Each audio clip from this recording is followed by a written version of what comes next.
Like, welcome back. Turn down the lights, pull your headphones a little closer, and make sure the deadbolt is thrown. There's a comfortable lie we all tell ourselves.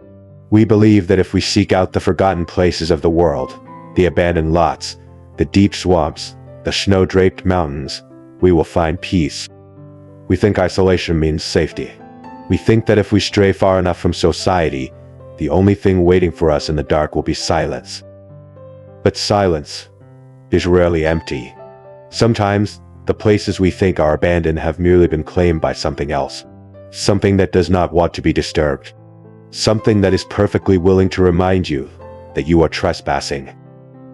Tonight, we have 3 stories. 3 excursions into the isolated corners of the map.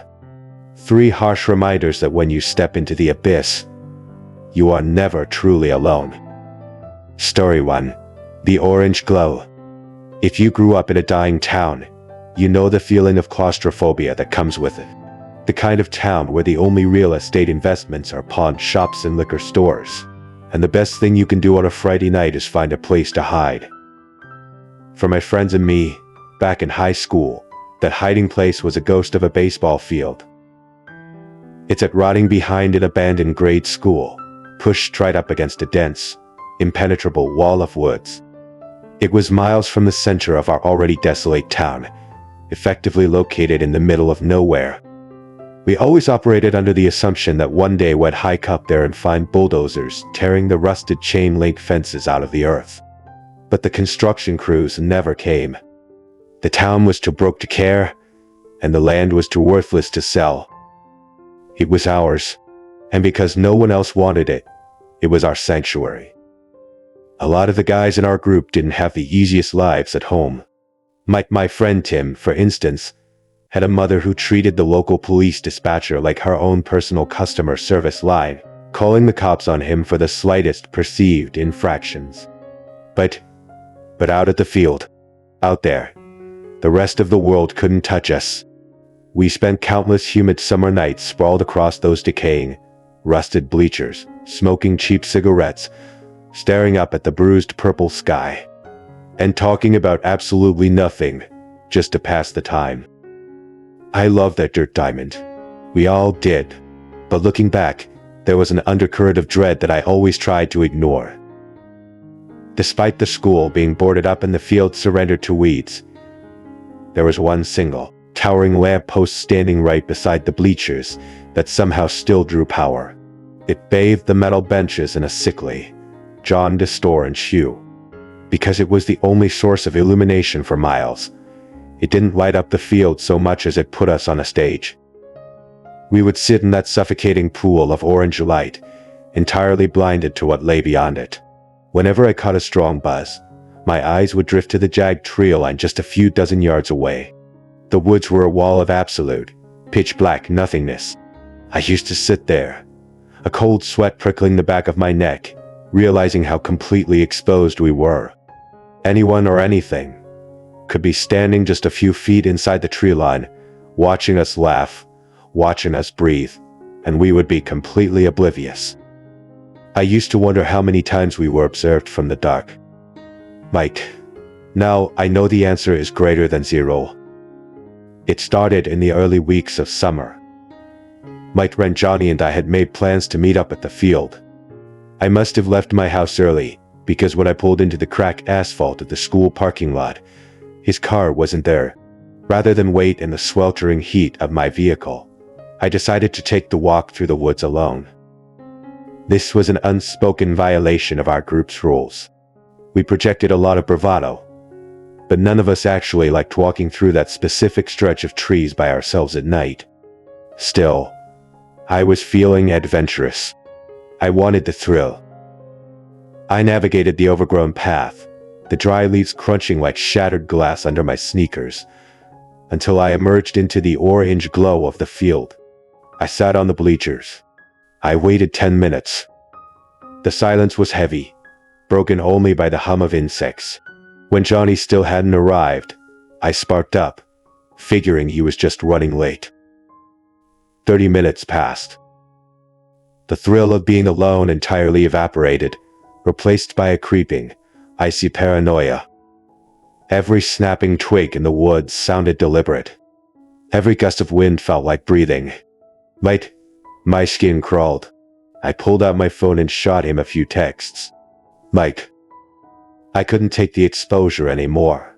I climbed down from the bleachers and practically jogged back through the dark woods, my heart hammering in my throat until I reached my car.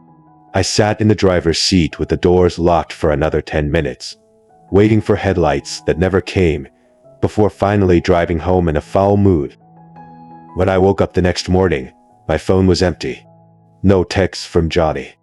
I was annoyed, assuming he'd just blown me off.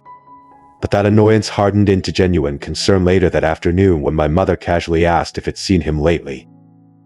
I called everyone, every single person in our circle. No one had heard a word.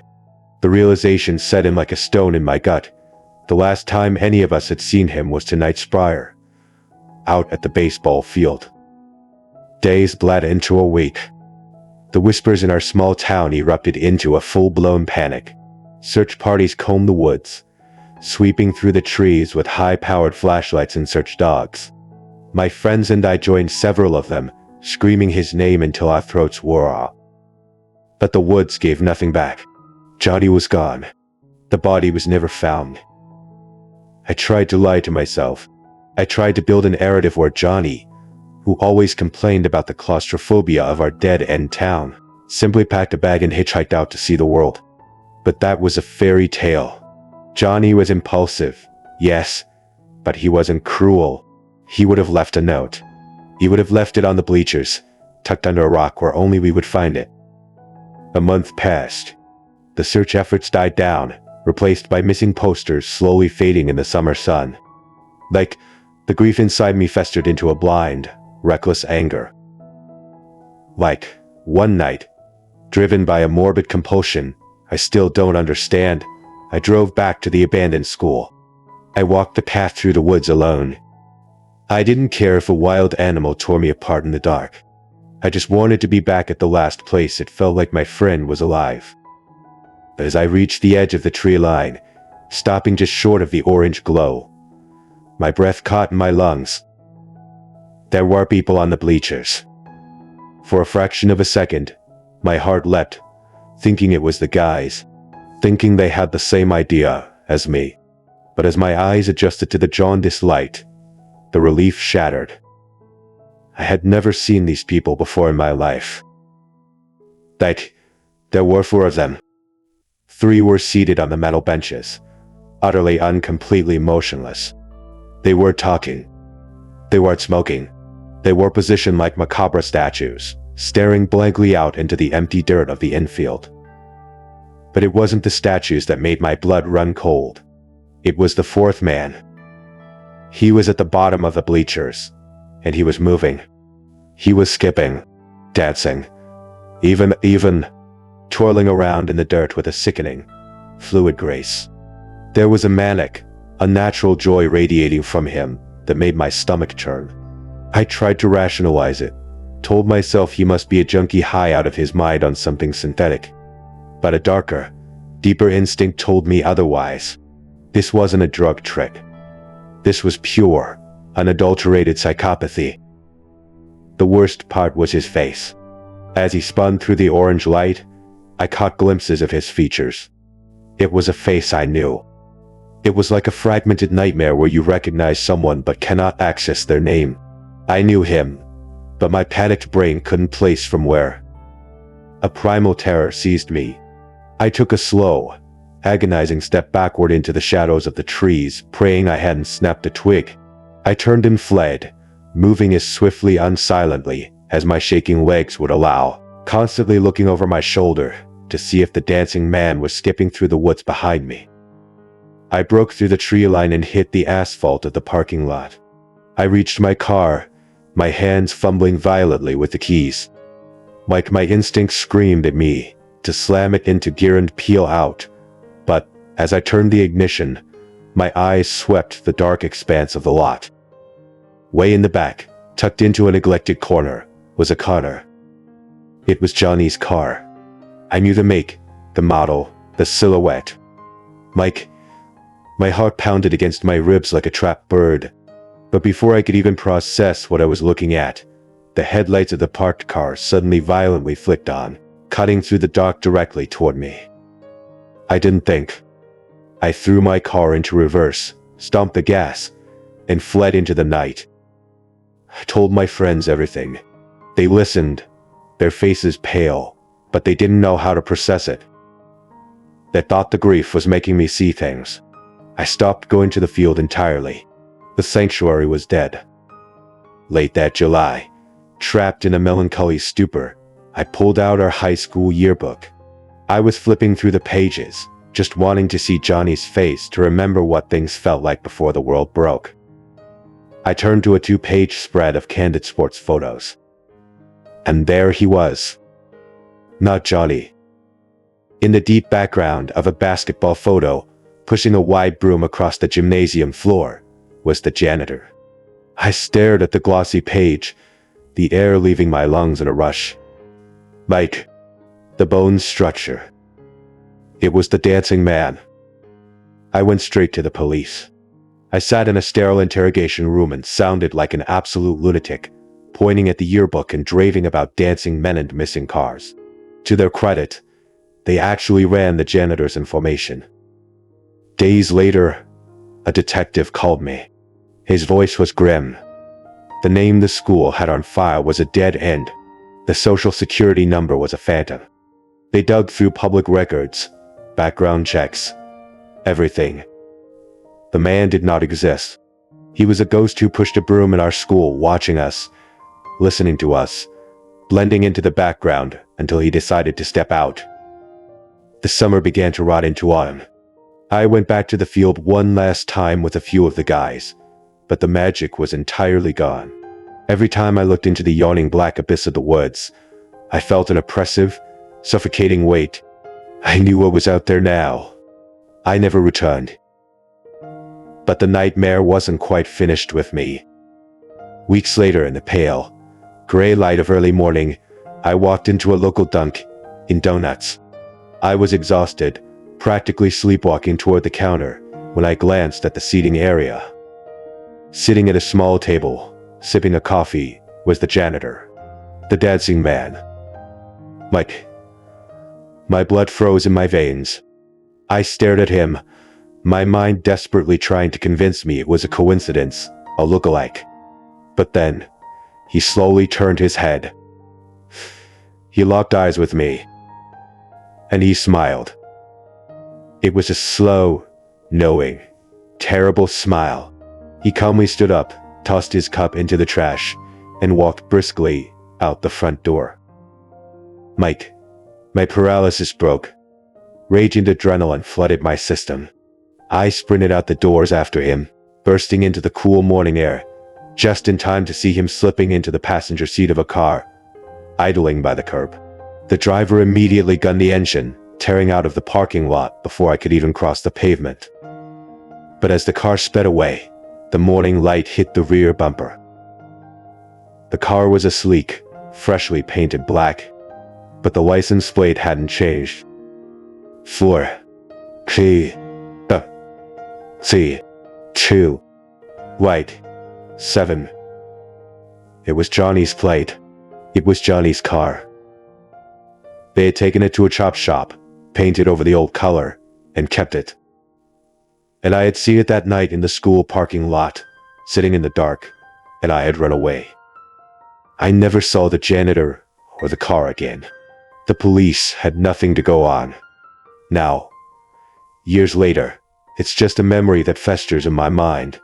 A memory of an orange light, a dancing psychopath, and the crushing realization that sometimes the monsters are right there in the background of your life, just waiting for you to walk into the woods alone.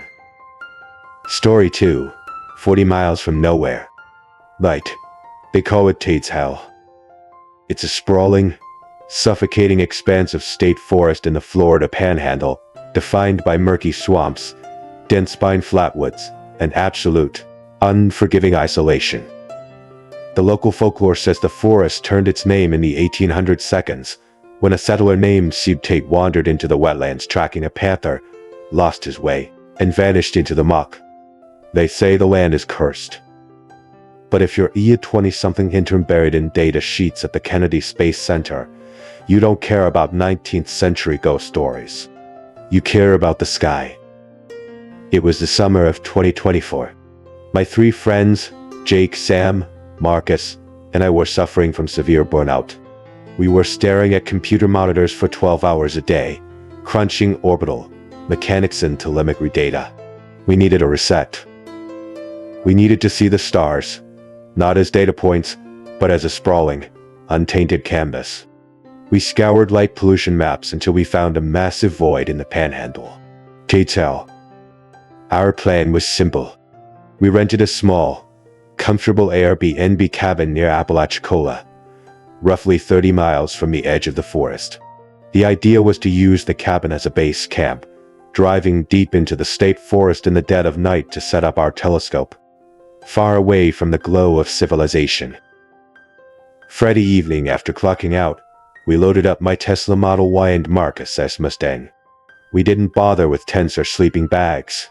We only packed thick blankets, high-end snacks, and the telescope. We survived the grueling 7-hour trek from the Space Center, arriving at the cabin late in the evening. We dumped our luggage, inhaled some food, and immediately got back behind the wheel. We were running on fumes and caffeine, but the adrenaline of the trip kept us buzzing. The final stretch of the drive was a descent into an entirely different world. Leaving the highway, we transitioned onto narrow, up-paved logging trails. The trees seemed to close in around the cars, the thick, humid air pressing against the glass. The only sounds were the crunch of our tires, the deafening thrum of millions of cicadas, and the occasional, heavy splash of something massive slipping into the black swamp water beside the road.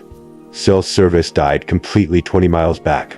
Our only lifeline was a pair of cheap two-way walkie-talkies we used to communicate between the Tesla and the Mustang. At 2, we finally found it. A wide, sweeping clearing surrounded by towering pines. We cut the engines.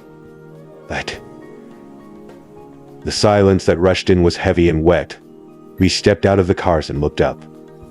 The sky was magnificent, a brilliant dusting of diamonds against a pitch-black void. We laid out our blankets in the damp grass, set up the tripod for the telescope, and let the sheer scale of the universe wash over us. For 15 minutes, it was paradise. The walkie-talkie clipped to my belt hissed with a burst of static. Sam's voice crackled through the tiny speaker, laced with a tremor that instantly ruined the peace. "Yo, you see that? Headlights." What? My stomach tightened. I spun around, peering down the long tunnel-like dirt trail we had just navigated. Far off in the distance, cutting through the hanging Spanish moss, was a pair of dim, yellowish halos. They were crawling forward at a glacial pace. Logic dictates that a state forest is public land. People are allowed to be there. But primal instinct dictates something else entirely. When you are 40 miles from the nearest streeteltwide, surrounded by deadly swamps at 2 in the morning. Nobody is just out for a casual drive. Whoever was creeping up that trail meant trouble. Jake, standing next to me by the Tesla, grabbed his radio. "Flash. Let's see what they do." I reached into the open door of the Tesla and flicked the high beams. Light. Flash. Flash. A blinding strobe of lead light cutting through the swamp. The approaching vehicle immediately hit its brakes. It came to a halt, about 100 yards away. In the harsh glare of my high beams, we could see it was a battered, heavily rusted pickup truck. The grille looked like broken teeth. They didn't honk. They didn't flash their lights back. The truck just sat there, idling in the darkness. Then, the heavy metal doors creaked open. Shadowy figures slid out of the cab.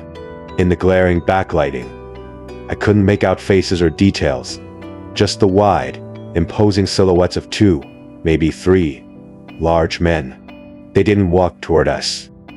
They just stood perfectly still in the dirt, their bodies angled in our direction, watching us. And over the hum of the cicadas, carrying across the humid air, came the voices. It wasn't shouting. It was a low, rhythmic, garbled whispering. It sounded entirely unnatural, a strange, overlapping murmur drifting through the trees like smoke. Mike. My skin erupted in goosebumps. The radio hissed again. Marcus sounded breathless. Beck. This is messed up. Sam's voice followed immediately. Wait. Nobody's out here at 2. Wait. Thorough I am for anything good. I grabbed a heavy-duty flashlight from the trunk and shined the beam down the path, but the light was swallowed by the thick humidity before it could reach them. The whispers continued. Soft. Sinister. Mocking. Maybe they're just aggressive locals, Jake said, though his voice was shaking. But let's pack it up. We need to move. We agreed over the radio. We packed the gear, dug deeper into the maze of trails to find a different clearing, and lose them. But we established a hard rule. If those headlights appeared behind us again, the stargazing was over. We were making a break for the highway. We shoved the telescope into the trunk, jumped into the cars, and threw them into gear. We tore off down a side trail, kicking up a rooster tail of dirt and dead leaves, leaving the rusted truck behind in the dark. We drove for a solid mile, making several sharp turns until we found a smaller, tighter clearing. We parked, killed the lights, then stepped out. No telescope this time, just blankets and frayed nerves. We stood in the dark, straining our ears. 5 minutes passed. The swamp was quiet. Then, the radio exploded with static. Mike, Marcus's voice wasn't just nervous anymore. It was pure, unfiltered panic. They're back. My heart dropped into my shoes. I looked toward the tree line. Slicing through the pines, moving much faster this time, were those sickly yellow headlights. They were closing the distance aggressively. Then came the gut punch. The truck's engine roared a deafening, violent rev of a massive V8 engine that echoed through the swamp like a gunshot. It wasn't rewarding. It was a threat. Get us out. Mike. Sam screamed over the radio. We scrambled. I practically threw myself into the driver's seat of the Tesla, Jake diving in beside me. In the rearview mirror, I saw the Mustang's lights flare to life. I stomped on the accelerator. The electric motor whined, the heavy tires violently gripping the dirt as we launched forward.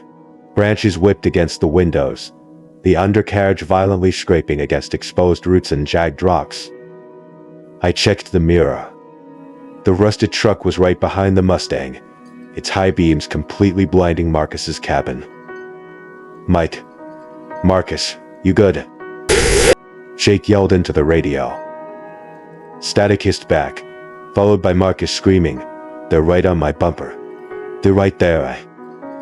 We were four unarmed interns in sedans, navigating a treacherous dirt maze in the pitch black, being actively hunted by men in a reinforced truck who knew this swamp better than we knew our own homes.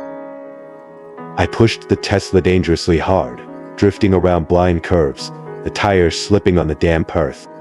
Every time I swerved, the truck's headlights would briefly vanish behind the trees, offering a split-second of false hope, only to violently reappear, aggressively tailgating the Mustang. They were toying with us. They knew the terrain. They knew we were wrapped. We approached a harsh fork in the trail. I didn't have a map. I just whipped the wheel to the left, praying to God it was an access road and not a dead end. The Mustang drifted perfectly behind me. The truck followed. The chase felt like it lasted for hours. My knuckles were white, my breathing shallow, my eyes darting between the treacherous path ahead and the terrifying pursuit behind. The violent rattling of the suspension abruptly smoothed out. The dirt turned to cracked asphalt, pavement. Ahead, illuminated by my brights, was a faded, graffiti-covered highway sign.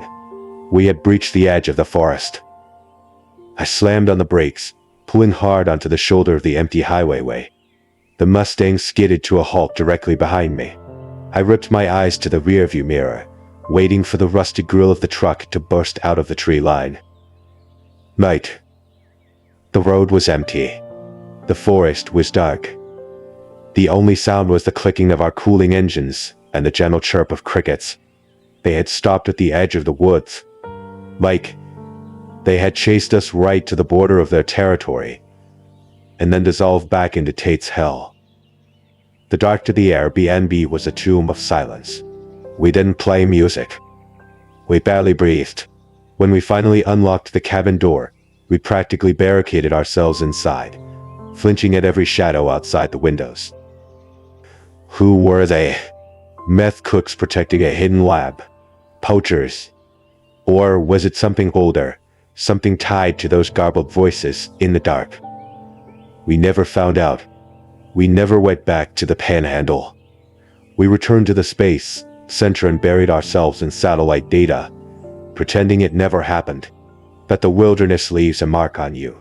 To this day, whenever I find myself driving down a lonely stretch of asphalt late at night, my eyes inevitably drift to the rearview mirror, just making sure the dark behind me is actually empty. Story 3. The Shrine in the Mountain. There is a distinct kind of terror reserved for places that are both ancient and entirely isolated. When you stand on earth that has been revered and feared for thousands of years, you can feel the weight of history pressing against your chest. In December of 2023, I took a long, 3-week vacation to my ancestral homeland of Japan. My family owns a Raikin, a traditional Japanese inn, perched on the side of a steep hill beside the Daishoji River, near the small mountain town of Kaga Onsen. The region is steeped in myth. The land surrounding our hotel has been inhabited for over 2 millennia, considered sacred by the locals. When I was a child, my father told me a story about the construction of the inn. When they were excavating the hillside to lay the foundation, the builders unearthed weathered stone blocks and ancient pillars deeply buried in the mud. The land wasn't just a hillside. It was the graveyard of a 9th century mountain shrine. I hadn't visited the Raikin in 15 years. The allure of nostalgia, mixed with an adventurous curiosity about those ancient ruins, convinced me to make the trip. My journey began in the nearby city of Kanazawa, where I rented a car to make the drive into the mountains. But December in the Japanese Alps is unforgiving. A massive winter storm moved in, dumping blinding sheets of heavy snow across the winding mountain roads. What should have been a scenic 1-hour doctor turned into a grueling 2-hour white-knuckle crawl. When I finally pulled up to the Raikin at 8 o'clock at night, the property was completely buried in snowdrifts. Because Kaga Onsen is rarely frequented by tourists in the dead of winter, the inn was officially closed for the season. There were no guests. There was no staff. I unlocked the heavy front doors and stepped into the cavernous, silent lobby. The isolation was immediate and profound. Being the sole occupant of a massive, empty hotel in the middle of a frozen wilderness is a surreal, deeply unsettling experience. Every floorboard creak echoes. Every shadow feels elongated. I quickly grabbed a key from the front desk, locked myself inside one of the suites, and fell into a restless sleep. The next morning, the storm had broken, leaving behind a pristine, frozen landscape. Determined to find the remnants of the 9th century shrine, I strapped on my heavy boots and trudged down the hillside into the dense forest below the hotel. It was a mistake. The snow was calf-deep, concealing jagged rocks and treacherous dips in the terrain. Every step was an exhausting physical battle. After an hour of brutal hiking, I stopped to catch my breath and pulled out my phone. No signal. I looked around. The landscape had become a disorienting labyrinth of identical, snow-laden trees. I had completely lost my bearings. Looming directly in front of me was a massive, steep hill, its rocky face jutting out from the pine canopy. Figuring elevation was my only hope of spotting a landmark or a road, I began the grueling ascent, Halfway up the jagged slope, something caught my eye. Veering off to the left, partially buried under snow and dead vegetation, was a narrow dirt path. It didn't look like an animal trail. It was deliberate, winding its way up toward the summit. I fought my way through the thick, dead branches blocking the route, following the path until it abruptly, inexplicably ended. I stood panting in the freezing air, looking around. About 5 meters above the dead end, heavily concealed by overgrown roots and frozen bushes, was a dark cavity in the hillside. I scrambled up the loose shale and found myself standing before the entrance of a cave. The opening was narrow, choked with hardened mud that had washed down during autumn rains, but it was wide enough for a person to crawl through. Driven by a morbid, overpowering curiosity, I pulled a small metal flashlight from my coat pocket, clicked it on, and squeezed my shoulders through the gap.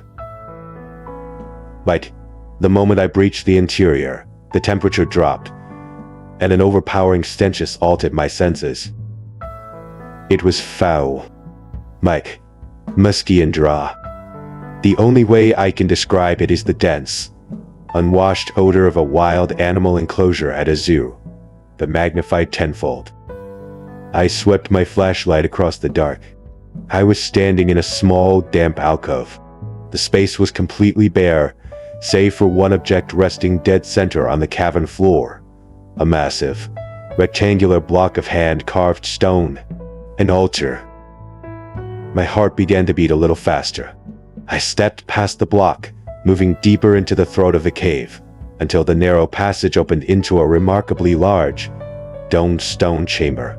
To my left and right, pitch-black side tunnels bored deeper into the heart of the mountain. But my flashlight beam settled on the far wall. Sitting flush against the rock was another rectangular stone block. Wait, this one was different. It was hollowed out like a crude stone basin. I slowly approached it, the beam of my flashlight trembling in my gloved hand. I leaned over the edge and peered inside.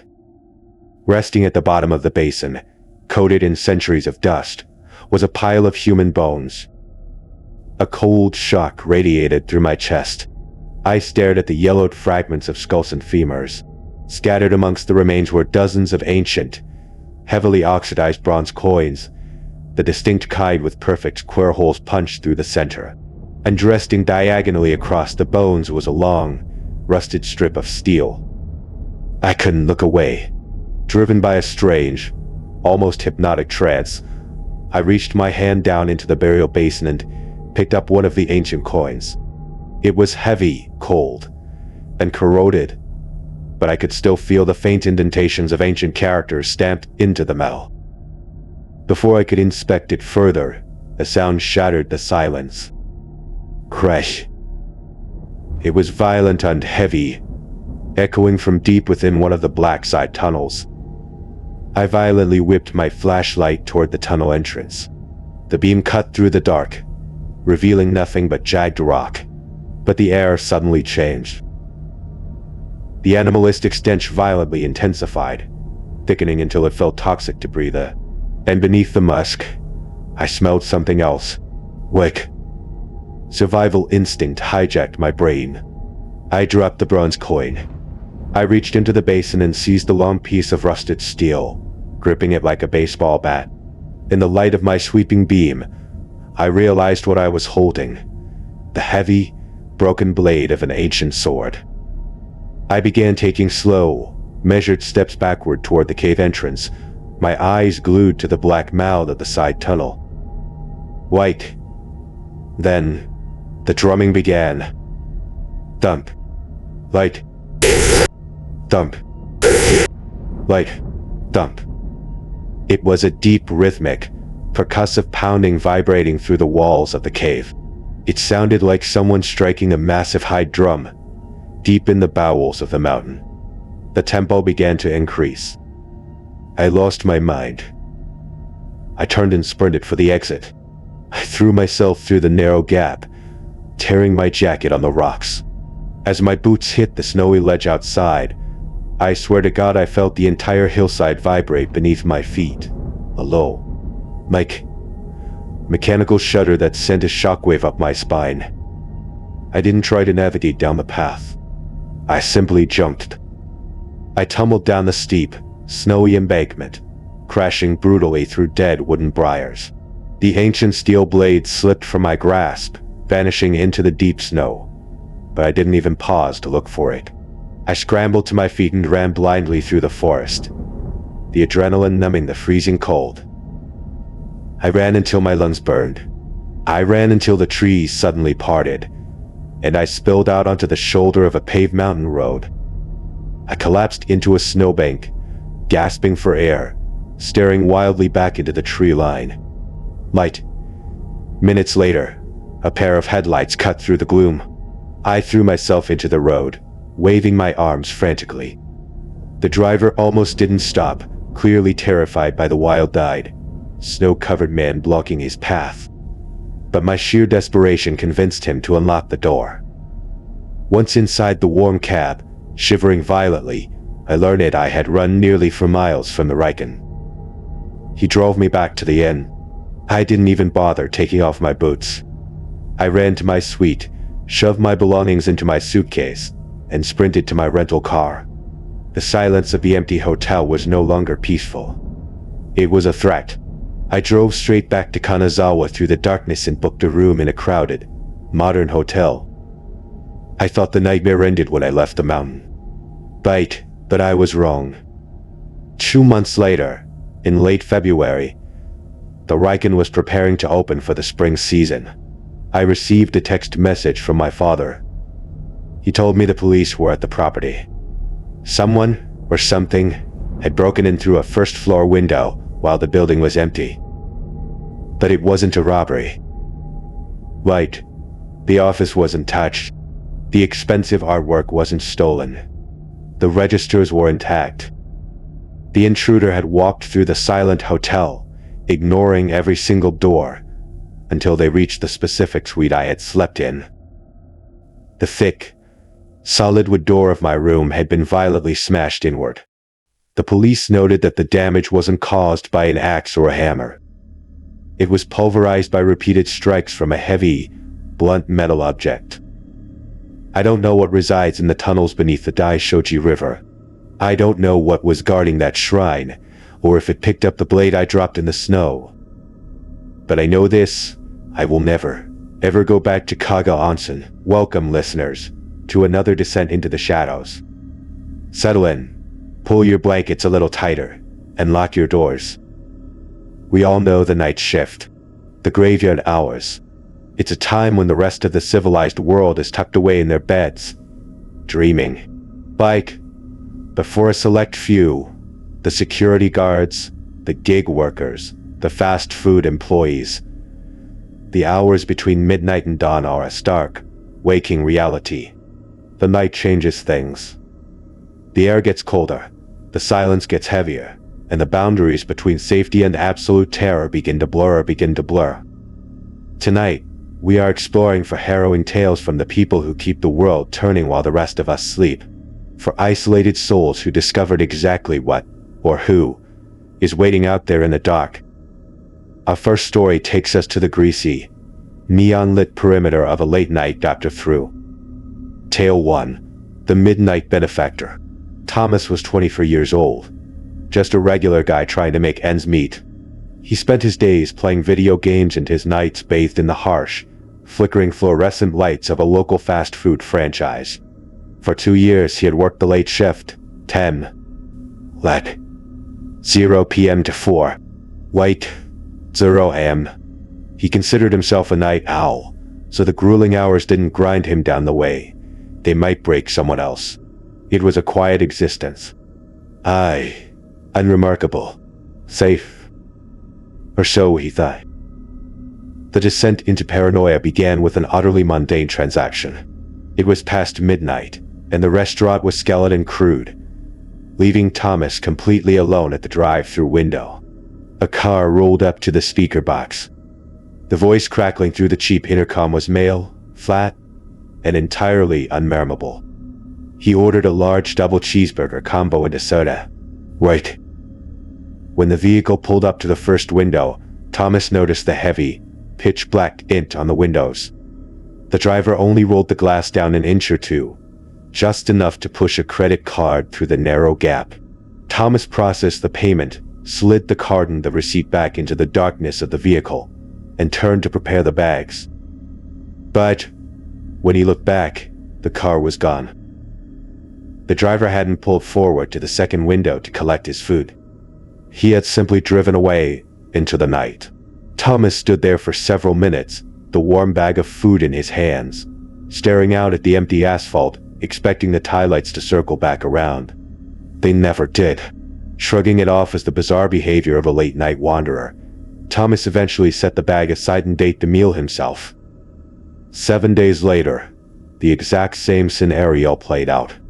The same flat voice on the intercom, the same heavy burger combo, the same tinted window rolling down just an inch to pay.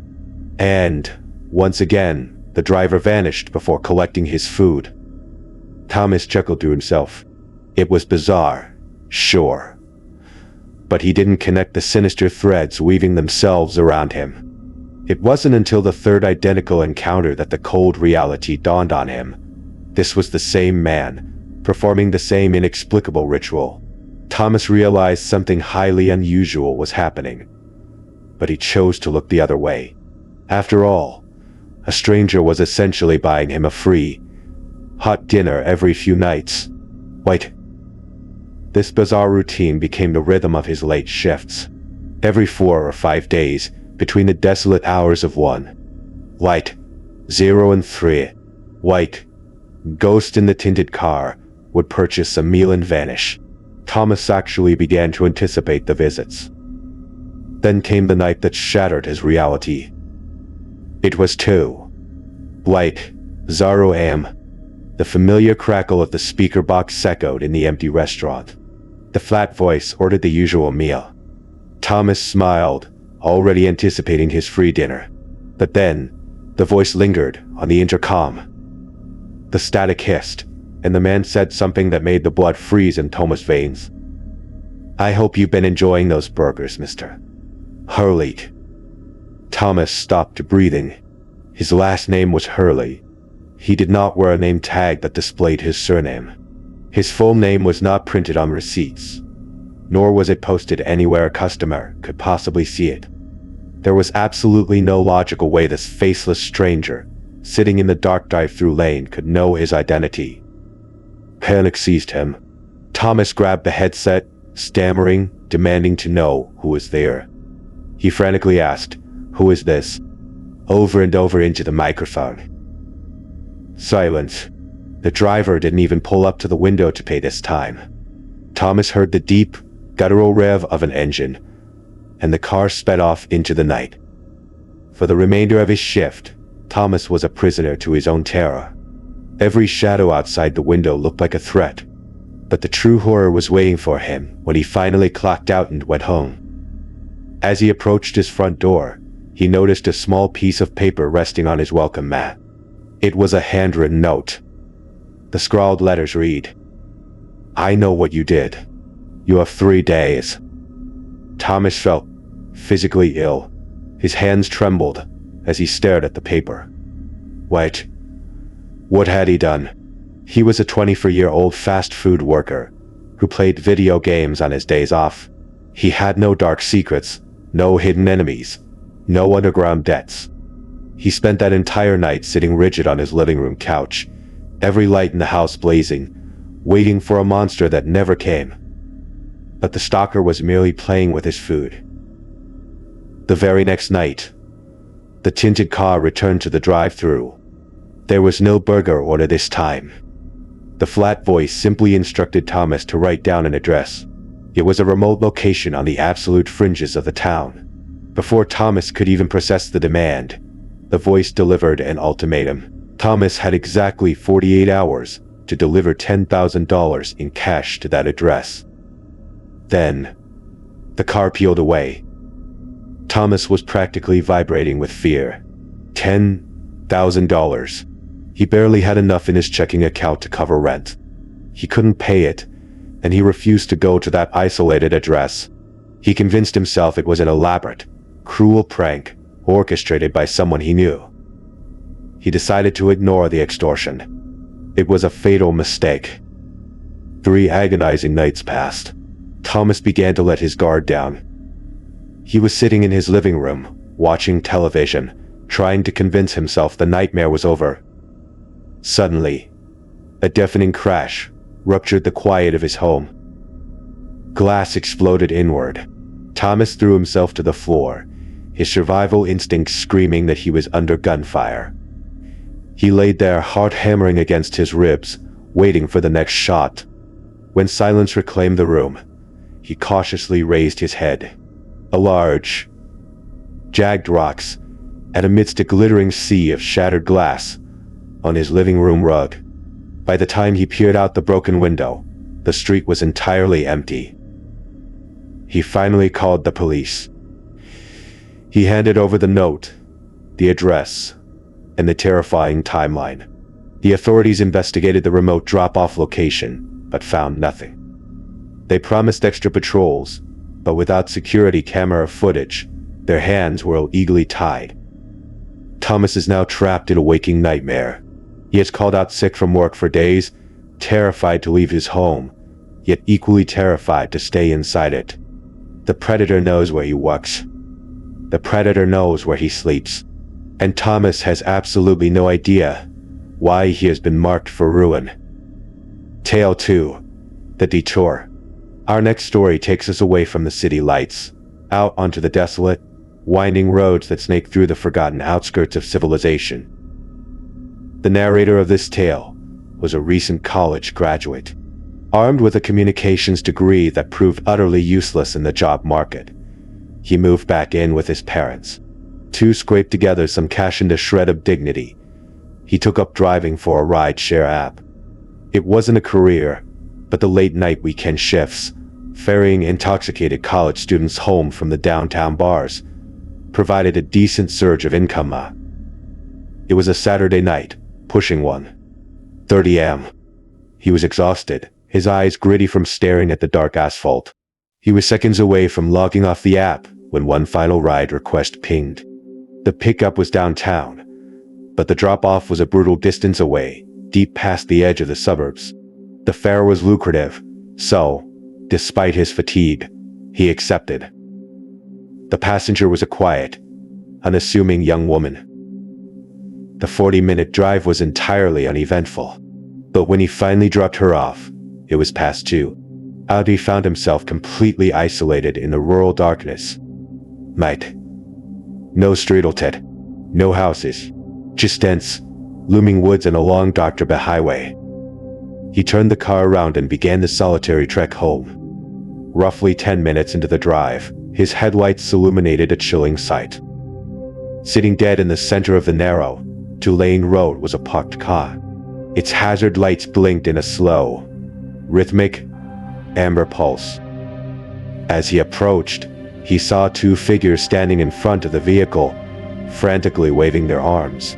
Every self-preservation instinct the driver possessed screamed at him to press the accelerator and fly past them.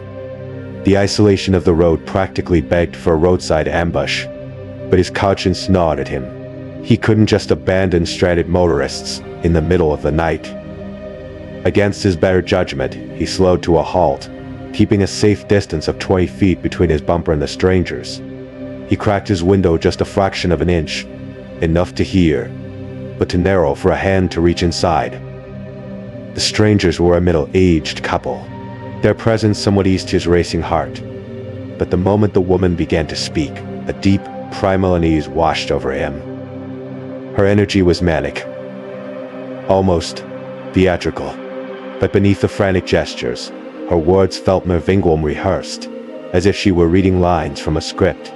She breathlessly warned him that the main bridge, just a few miles ahead, had completely collapsed earlier that afternoon. She claimed they had nearly plunged their own vehicle into the churning river below. The husband quickly chimed in, pointing a trembling finger toward the dark woods. He told the driver about a hidden turnoff just a mile up the road. It was an unmarked dirt path that cut directly through the dense forest. He promised that while it would add significant time to the journey, it It was the only way to bypass the destroyed bridge and safely reach the main highway. The driver thanked them, rolled up his window, and accelerated. As he drove away, a heavy, suffocating dread settled in the cabin of his car. Something about the encounter was deeply wrong. Why hadn't there been any road closure signs? Why were they parked in the middle of the street instead of on the shoulder? He decided to trust his gut. He was not going to take a detour into the pitch-black woods based on the frantic advice of two phantoms.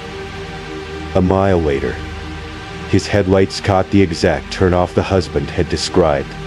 It was a narrow, a paved wound in the tree line, barely wide enough for a single vehicle, instantly swallowed by the absolute darkness of the forest. The driver kept his foot on the gas and blew right past it. Minutes later, he arrived at the bridge. He slowed down, bracing for a barricade or a gaping chasm. The bridge was perfectly intact. Right.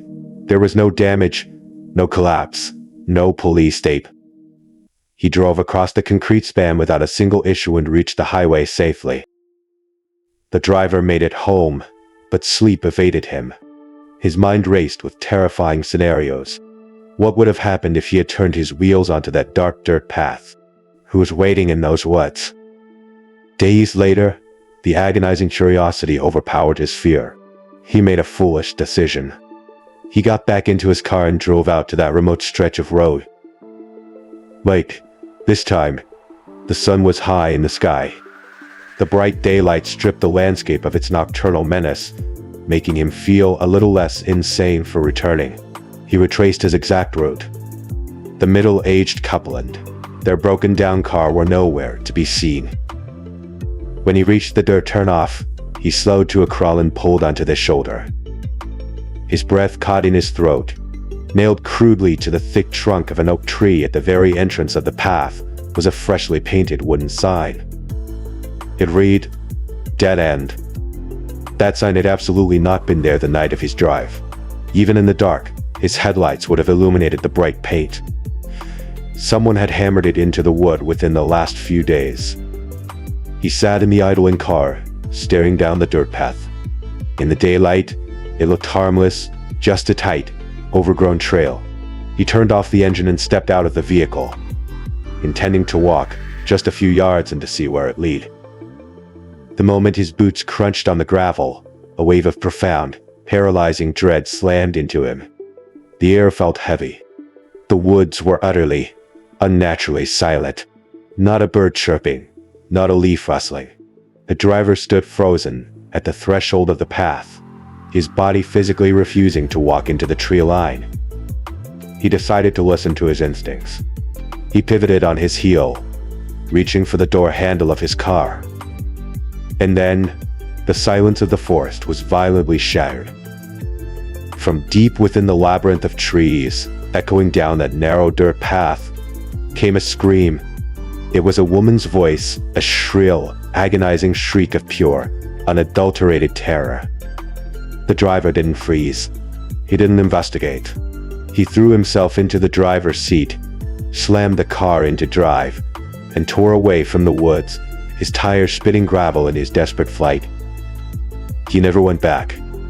He has no idea who the couple was, or what trap they were trying to spring, but the echo of that woman's scream still haunts his quietest moments.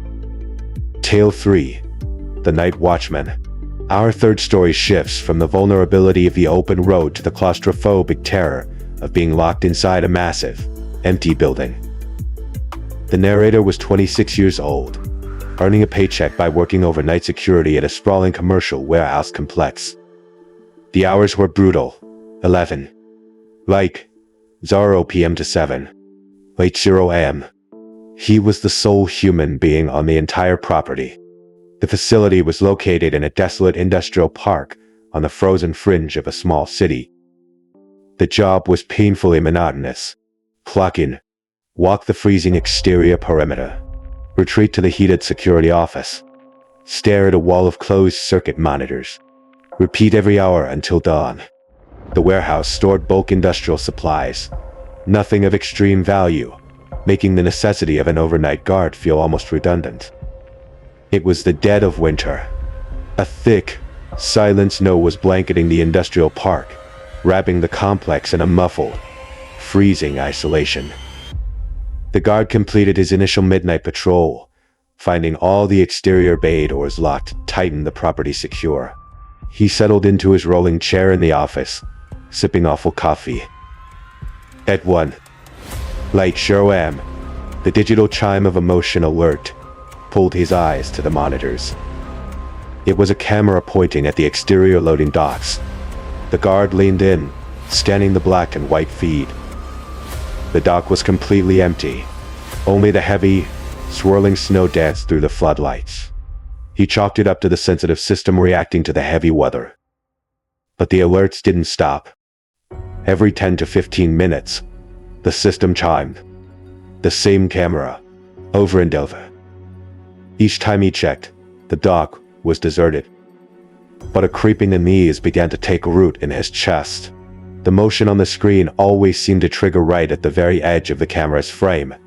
A fleeting shadow, a glitch of pixels, as if something was purposely pacing just outside the lens's field of vision, teasing the sensor. By 2:30 am, he had received 7 alerts. No other cameras on the property were whipping. Right. 0 am, he decided to investigate. He zipped his parka, grabbed his heavy flashlight, and stepped out into the freezing night. The snowfall had slowed to a powder, and the industrial park was draped in a heavy, suffocating silence. He swept his flashlight beam across the loading docks. The massive steel bay doors were padlocked. More importantly, the snow covering the concrete dock was absolutely pristine. Aside from his own fresh boots, there wasn't a single footprint to be seen. No one had been out there. He retreated to the warmth of the office, deeply unnerved. 20 minutes later, the silence of the warehouse was violated. It was a harsh, agonizing sound. A loud, metallic screech, like something incredibly heavy was being dragged across the rock and concrete floor. The noise originated from deep within the belly of the 80,000 square foot warehouse. The guard's blood ran cold. He frantically clicked through the interior camera feeds. Aisle 1, empty. Aisle 2, empty. Aisles 3, 4, and 5, all completely devoid of life. He desperately tried to rationalize the noise. Maybe the wind was causing the metal roof to flex. An arc rolled by an agonizing tension. Light. Then, the noise returned. This time, it was drastically louder. The metallic scrape was immediately followed by a violently loud bang, echoing like a sledgehammer striking one of the heavy steel interior doors. The guard's eyes darted to the monitors. Camera 6, the feed pointing toward the rear of the facility, was dead. The square screen was a block of deep black static. 3 agonizing seconds passed. The feed snapped back to life. But the image had changed. The angle of the camera was wrong. It had been physically shifted several degrees to the left. Someone, or something, had just reached up and manually twisted the lens. He had no choice. He was a security guard. He unholstered his radio, gripped his heavy flashlight like a club, and stepped out of the office and onto the sprawling warehouse floor. The interior was a cavernous labyrinth of towering industrial shelving. The overhead lights whirred, into a sickly, jaundiced yellow, leaving the deep recesses of the aisles drowning in absolute darkness. The guard walked slowly down the central artery of the warehouse, his boots barely making a sound on the concrete. He was roughly halfway through the massive space when he stopped dead in his tracks. To his left, echoing from 2 aisles over, came the unmistakable rhythm of human footsteps. Click, click, click. The guard froze. The moment he stopped walking, the footsteps in the dark parallel stopped instantly. He stood there, enveloped in a crushing silence, hardly daring to breathe. He waited for the phantom walker to make a move. The tension was paralyzing. Unable to bear the psychological torture any longer, the guard summoned every ounce of forced bravado he possessed. His voice echoed through the cavernous space. Security. I know you're in here. Come out with your hands visible. The silence that answered him was deafening. He spent the remainder of his patrol gripping his flashlight with white knuckles, clearing every single aisle, jumping at every shadow cast by the towering shelves. He braced for a violent ambush around every corner. He found absolutely nothing. The warehouse was completely empty. He retreated to the locked office and watched the monitors, until the morning sun finally broke over the snowy horizon. When the facility manager arrived at 7, like 0 a.m., the guard reported the terrifying breach. A full maintenance sweep of the building was conducted. Night. They found no first entry, no broken locks, no tampered alarms. The managers looked at the young guard with barely concealed skepticism, clearly believing he had fallen asleep and dreamed the entire ordeal. But he knows what he heard. He knows the camera moved. And he knows with absolute terrifying certainty that he was not alone in the dark that night. Tale 4. The Marathon. Our final story ventures into a place built for self-improvement and health, transformed by the night shift into a theater of surreal, visceral horror. The narrator had taken a gap year between high school and college. To pass the time and earn some cash, he picked up the graveyard shift at a local 24-hour gym. The facility operated on an automated, keycard entry system, meaning during the witching hours, he was entirely alone at the front desk. His responsibilities were minimal: monitor the cameras, wipe down the equipment, and occasionally chat with the nocturnal regulars. It was a rough neighborhood, but the clientele was generally respectful. On this particular night, the young employee was scheduled from 0 p.m. to 0 a.m. It was an agonizingly slow, deeply boring shift. By 0 a.m., the gym was practically deserted. He had finished his cleaning rounds and collapsed into the office chair, staring bleary-eyed at the grid of security monitors. A few familiar insomniacs trickled in and out, swiping their cards and hitting the weights. His eyes caught movement in the far corner of the cardio section. A man was on one of the treadmills. The employee didn't recognize him, which wasn't entirely unusual, but there was something immediately alarming about the man's behavior. He was running at an incredibly high speed. The employee pulled up the digital equipment dashboard on his computer. The man had the treadmill cranked to an aggressive 9 miles per hour. That alone was impressive.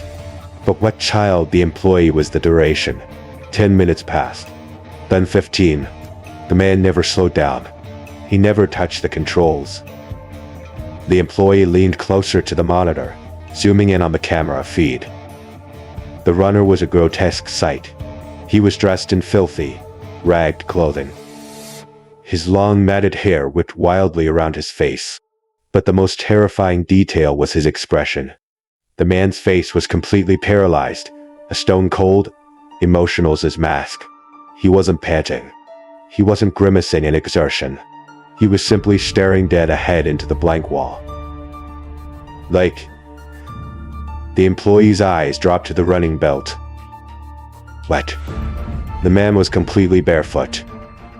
He had been sprinting on the abrasive, textured belt of a treadmill at 9 miles an hour for over 15 minutes, with absolutely no footwear. The employee felt a knot of dread twist in his stomach. The man was now the only other living soul inside the massive building. Despite the fear clawing at his chest, the employee knew he had to enforce the facility's strict footwear policy. He used it as an excuse to confront the bizarre intruder. He stood up, walked out of the safety of the office, and navigated the labyrinth of weight machines toward the cardio corner. The treadmill was positioned just outside a narrow employee hallway. As the young man rounded the corner, his heart completely stopped. The back of the treadmill was painted in a thick, wet smear of crimson. The runner's bare feet were literally tearing themselves apart against the high-speed friction of the belt. Blood was not merely dripping. It was actively splattering against the plastic housing in the surrounding floor with every violent, agonizing footfall. Yet, the runner's face remained a mask of absolute apathy. He stared straight ahead into the void. His mouth was hinged wide open in a silent, unnatural gape. He looked completely detached from reality, numb to the horrific physical trauma he was inflicting upon his own body. The employee was paralyzed by a mixture of revulsion and sheer terror. Every instinct told him the man was deeply unstable and exceptionally dangerous, but he had to stop the machine. "Hey!" the employee yelled, his voice cracking over the loud, rhythmic thud of the bloody feet hitting the belt. "Stop the machine." The light. The man did not flinch. He didn't turn his head. He just kept sprinting, his mouth hanging open like a corpse. He looked. "Light, what are you doing?" "Stop." "Light." The employee screamed louder. Slowly, without breaking his sprint, the man spoke. His voice was a guttural, rasping whisper that somehow cut straight through the noise of the gym. It was the coldest sound the young man had ever heard. "Are you there?" He wasn't out of breath. He wasn't in pain. The employee yelled at him to stop again. The man simply repeated the chilling phrase, his voice devoid of humanity. "Are you there?" The pool of blood pooling at the base of the machine was expanding rapidly. The employee backed away slowly, terrified that sudden movement might trigger an attack. He turned and bolted back to the front office, desperate to call the police. He threw himself into the desk chair and grabbed the phone receiver. Before he dialed the emergency number, he cast a frantic glance at the security monitors to see if the man was pursuing him. The image on the screen made him drop the phone. The runner was no longer staring at the blank wall. He had turned his head. He was sprinting at 9 miles an hour, bleeding profusely, with his jaw unhinged, staring directly into the lens of the security camera. He was looking right at the employee. Suddenly, a blood-curdling sound erupted from the gym floor. It wasn't words. It was a primal, deafening shriek of pure, unadulterated madness. On the monitor, the man violently leapt off the moving treadmill, not bothering to hit the stop button, and sprinted out of the camera's view. The employee frantically clicked through the camera feeds, his hands shaking violently. "Waits area, empty. Locker rooms, empty. Lobby, empty." The madman had vanished from the grid. There was only one camera left to check. The employee hallway. The young man clicked the feed. The bloody runner was standing perfectly still, less than 6 feet away from the closed door of the security office. The employee lunged out of his chair and threw the deadbolt on the office door just a fraction of a second before the heavy brass doorknob began to violently grate. The employee scrambled backward, punching 911 into his cell phone. Outside the thin wooden door, the man began to scream again. He threw his bloody weight against the frame, shaking the entire wall. The dispatcher's voice crackled in the employee's ear, promising that cruisers were 5 minutes away. The employee huddled in the farthest corner of the office, trapped in a cage of his own making, listening to the relentless, inhuman shrieking echoing through the door. The sound was so deep, so guttural, it barely registered as human. The assault on the door continued for 3 agonizing, endless minutes.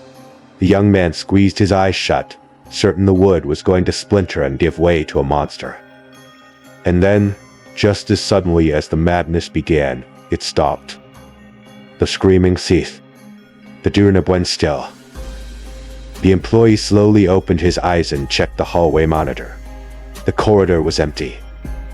He systematically checked every camera in the facility. The bleeding man was gone. When the police finally arrived, they had to coax the terrified employee out of the office. They conducted a massive, sweeping search of the gym and the surrounding perimeter. They found the blood-soaked treadmill. They found the crimson footprints leading into the hallway. but the runner had evaporated into the night. The young man handed over his keys, quit his job the very next morning, and has never set foot inside a 24-hour gym since. He still lies awake at night, staring at his ceiling, haunted by the rasping voice asking, "Are you there?" and wondering what horrific fate would have befallen him if he hadn't thrown that deadbolt in time. Thank you for joining us tonight. As you turn off your lights and drift off to sleep, spare a thought for the night shift. For the people sitting in lonely offices, staring out into the pitch-black woods, and watching the security monitors. Because out there, in the dark, you never truly know who is watching back.